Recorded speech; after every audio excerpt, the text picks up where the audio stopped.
cái sát nó bún lại nhè đó đấy cho ăn côn mà ăn hả cho ăn côn mà ăn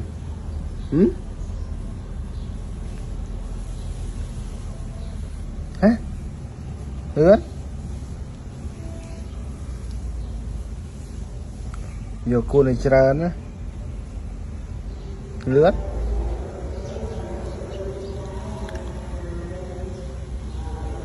vô côn này chơi nữa lướt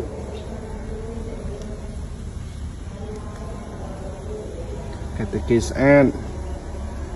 bún này nhè đó đây